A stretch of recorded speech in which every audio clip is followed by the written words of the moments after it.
యెరెమీయా గ్రంథం దేన్ని బట్టి అతిశయించాలో దేవుడు మనకు చెప్తున్నాడు చూడండి. యెరెమీయా గ్రంథం 9వ అధ్యాయం, త్వరగా యెరెమీయా గ్రంథం 9వ అధ్యాయం 23-24 వచనాలు.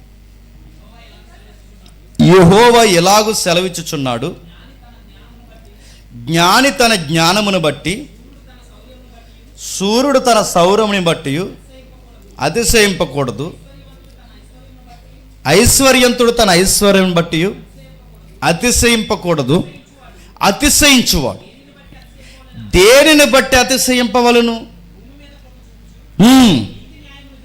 నీతి న్యాయములు జరిగించుచు యెహోవాను నేనే అని గ్రహించి అతిశయించవాలని. ఎప్పుడు చెప్పండి? ఒక సూర్యుడు తన బలాన్ని బట్టి అతిశయించకూడదు, ఒక జ్ఞాని తన జ్ఞానమును బట్టి అతిశయించకూడదు, ఒక సర్వాధికారి అయిన మనుష్యుడు తన సర్వాధికారాన్ని బట్టి అతిశయించకూడదు.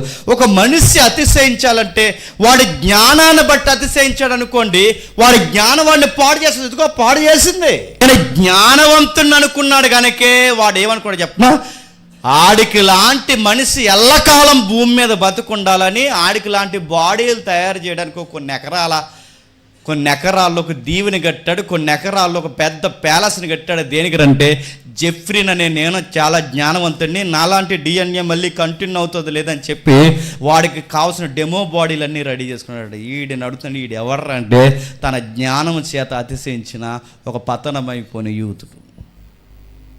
దేవుని చేత పిలువబడిన ఒక యూదుల జాబితాలో ఉన్నవాడు పతనం అయిపోయాడు. ఒక మనిషి దేని బట్టి, డబ్బును బట్టి కానీ, పేరుని బట్టి కానీ, బలాన్ని బట్టి కానీ, వాడు శౌర్యాన్ని బట్టి కానీ అతిశయిస్తే దానివల్ల వచ్చే రిజల్ట్ ఘోరాతి ఘోరంగా ఉంటుంది. మీకు ఉదాహరణ చెప్తాను వినండి.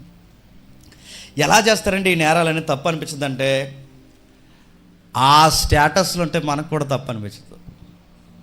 నిజంగా దీన్ని మనకు తప్పు అనిపిస్తుంది అంటే వాళ్ళకి అనిపించదు. ఎందుకంటే ఆ స్టేటస్కి వెళ్తే తప్పు అనిపించదు. ఎందుకంటే మనిషికి ఉండే దౌర్భాగ్యం, ఒక నీచమైన గుణం లోపల రన్ అవుతుంది.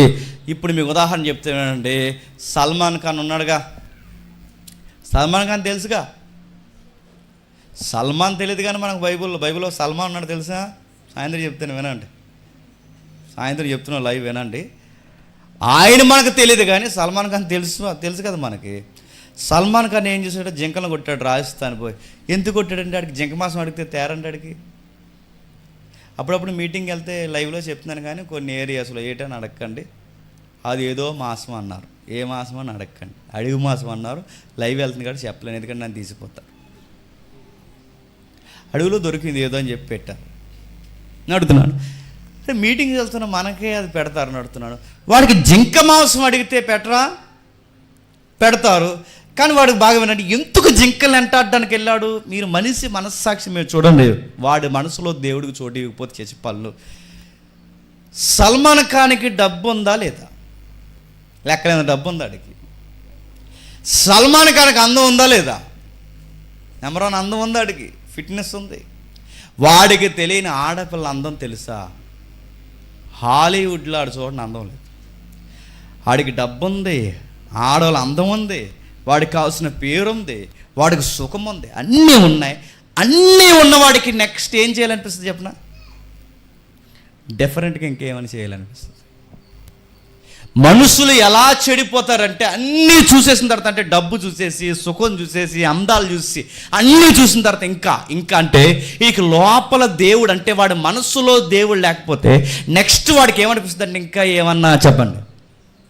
చూడాలనుకున్నప్పుడు తుపాకీ తీసుకున్నాడు, పరిగెట్టి మూగజీవులు కాల్చాడు, హీరోయిన్ అందరిని పిలిచాడు, ఆడే కాల్చి ఆడే వండేసి పెట్టాడు. తర్వాత పోలీసులు దొరికాడు. ఇప్పుడు సుప్రీంకోర్టులో కేసు నడుస్తుంది. ఎందుకు అలా చేశారంటే డిఫరెంట్గా ఏదన్నా చేయాలనుకున్నాను. అందుకే నేను అడుగుతున్నాను, జెఫ్రీ ఎప్స్టీన్ అడుగుతున్నాను. డబ్బు చూసేశాడు, పేరు చూస్తాడు, పవర్ చూస్తాడు, ఆడవాళ్ళ అందాలు చూస్తాడు, అన్నీ చూస్తాడు. ఇంకేం చూడాలనుకున్నాడు? ఆడు తినలేని ఏమి లేదు, అన్నీ తినేస్తాడు. ఇక వాడు తినడానికి ఏమన్నా ఉందంటే మనిషి మాంసం ఉంది, అది తిన్నాడు. మనుషులకి దేవుడితో సరి అయిన సహవాసం లేకపోతే ఆ మనుషులు చేసే పనులు ఎలా ఉంటాయంటే ఇక ఊహలకు కూడా ఉందో చేయరాని కార్యములు చేస్తూ నరహత్యలతో, కలహాలతో, వైర్యముతో, చెడ్డ వాటిని కల్పించి చివరికి ఎవరికి గౌరవించలేని స్థితిగతుల్లో దిగజారిపోయి వాళ్ళు చేసే పనులు ఎలా ఉంటాయంటే నీచమైన పనులకు దిగజారిపోతారు. అందుకే మనిషి దేన్ని బట్టి అతిశయించిన వాడు సైన్స్ని బట్టి అతిశయించాడా, ఆ సైన్స్తో ఏదో ఒక తలపోటు తెస్తాడు. వాడి పేరుని బట్టి అతిశయించాడా, ఆ పేరుతో ఏదో ఒక నేరాలు చేస్తాడు. వాడు శౌర్యాన్ని బట్టి అతిశయించాడా, ఇతరులకి శౌర్యం లేకుండా చేస్తాడు. వాడు దేన్ని బట్టి అతిశయిస్తే అల్టిమేట్ రిజల్ట్ ఎలా ఉంటుందంటే దాని వెనకాల ఖచ్చితంగా క్రైమ్ చేస్తాడు. అందుకే మనిషి అతిశయించేది ఏదైనా ఉందంటే ఇర్మియా గారు అంటున్నారు, ఆ దేవుణ్ణి బట్టి మనం కంట్రోల్లో అతిశయించకపోతే ఈ సొసైటీకి ఇక అడ్డు అదుపునదు చేసే పనులు చాలా ఘోరంగా ఉంటాయంట. అందుకే భక్తులు అందరూ ఏమన్నా తెలుసా, నిన్ను గూర్చిన జ్ఞానం అవసరం, నిన్ను గూర్చిన తలంపులు మాకు అవసరం, నీ గూర్చిన అవగాహన మాకు అవసరం. నీ గూర్చిన అవగాహన మాకు లేకపోతే మేమేంటో మాకు అర్థం అవ్వదు, మా పనులేంటో మాకు అర్థం అవ్వదు, మా మాటలేంటో మాకు అర్థం అవ్వదు, అసలు మా లోపల బయట మేము ఎలా బతుకుతున్నా మాకు తెలియదు. నిన్ను గూర్చిన స్పృహ మాకు అవసరము. మరో మాట చూడండి, ఫిలిప్పీయులకు రాసిన పత్రిక అపోస్తలుడైన పౌలు ఫిలిప్పీయులకు రాసిన పత్రిక 3వ అధ్యాయం. అపోస్తలుడైన పౌలు ఫిలిప్పీయులకు రాసిన పత్రిక 3వ అధ్యాయం 7వ వచనం.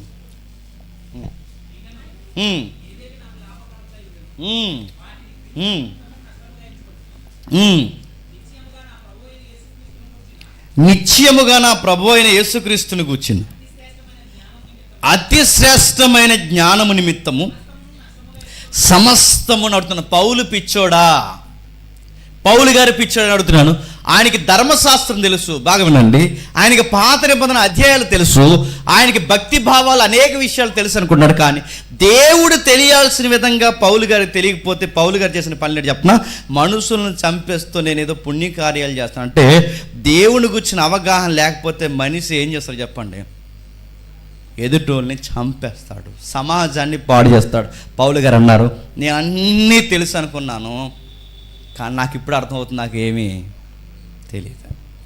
అందుకే క్రీస్తుని గురించి నేను తెలుసుకోవడానికి, నాకు తెలిసినదంతా సంపాదించుకోవడానికి, ఆయనను నేను సంపాదించుకోవడానికి, అసలు క్రీస్తు అంటే ఏంటి, ఆయన యొక్క భూమి మీదకి వచ్చిన రాకేంటి, ఆయన పరలోకంలో ఎలా ఉన్నాడు, భూమి మీద ఎలా ఉన్నాడు, రేపు రాబోతున్న టైంలో ఎలా ఉండబోతున్నాడు, అసలు క్రీస్తు అంటే మానవుడైనా, సంపూర్ణమైన మానవుడైనా, సంపూర్ణమైన దేవుడా, ఆయన అంటే ఏంటి తెలుసుకోవడానికి ఆయన దగ్గర ఉన్న డబ్బంతా, పేరంతా, తన ఆరోగ్యం అంతా ఏం చేశాడు చెప్పండి, పెట్టుబడిగా పెట్టాడట. ఇప్పుడు చెప్పండి, పౌలు గారు బాగుపడడానికి ఆయన ఇచ్చిన పెట్టుబడి చెప్పిన సమస్తాన్ని చెప్పండి నష్టం.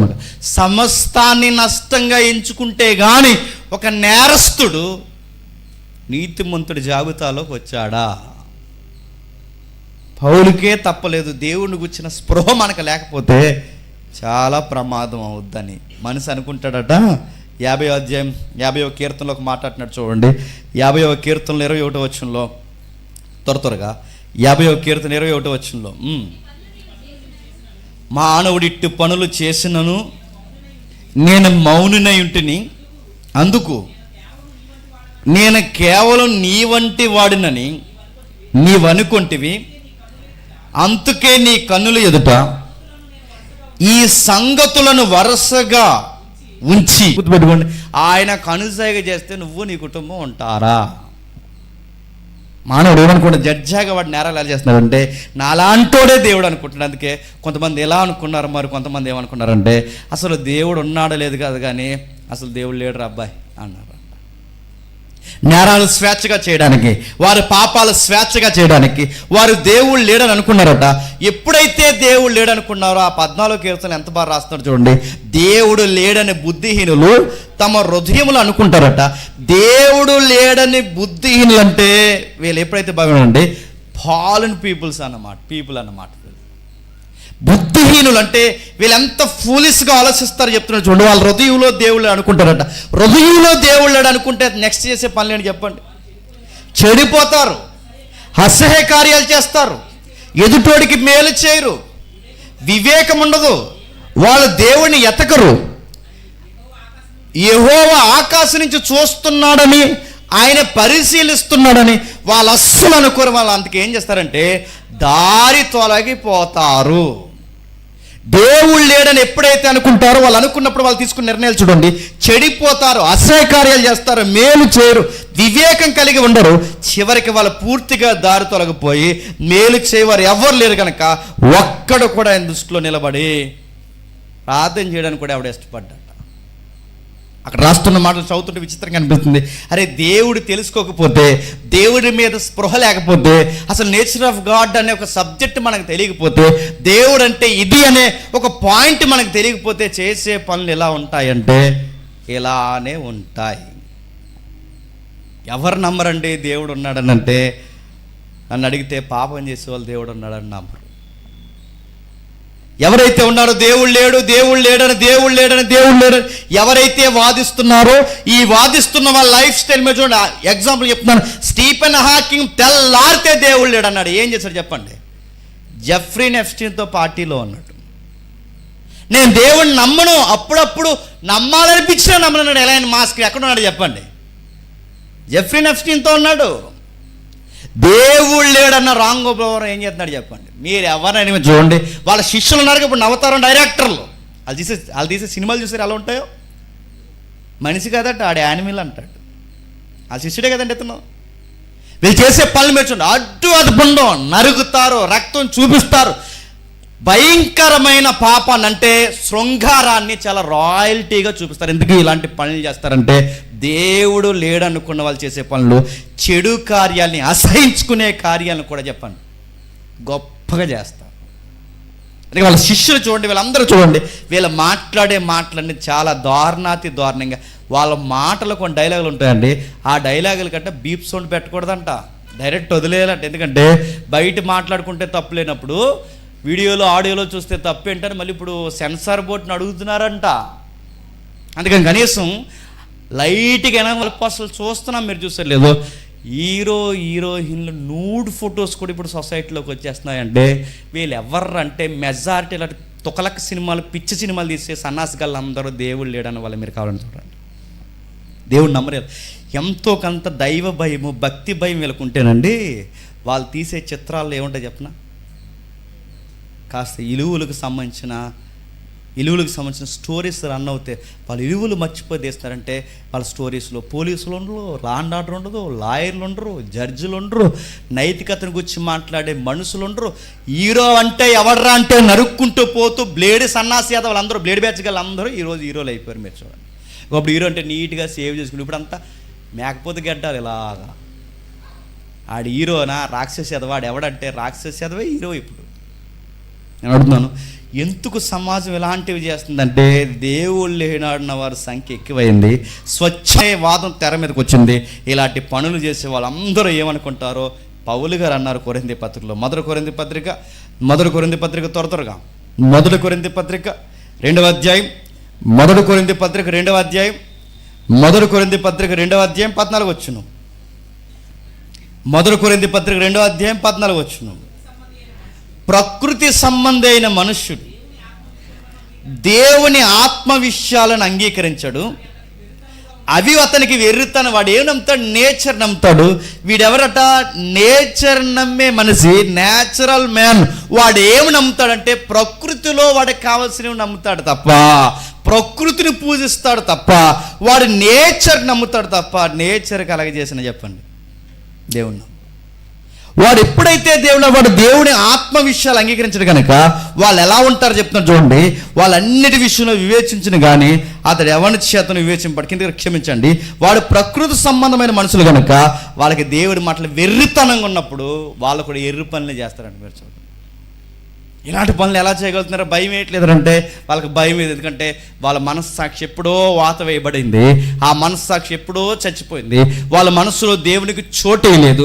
వారి మనసులో దేవునికి ఎప్పుడైతే వాళ్ళు చోటు ఇవ్వలేదో వాళ్ళు చేసే పనులు కూడా భయానకమైన వాతావరణంలో ఉంటాయి. ఇప్పుడు చెప్పండి,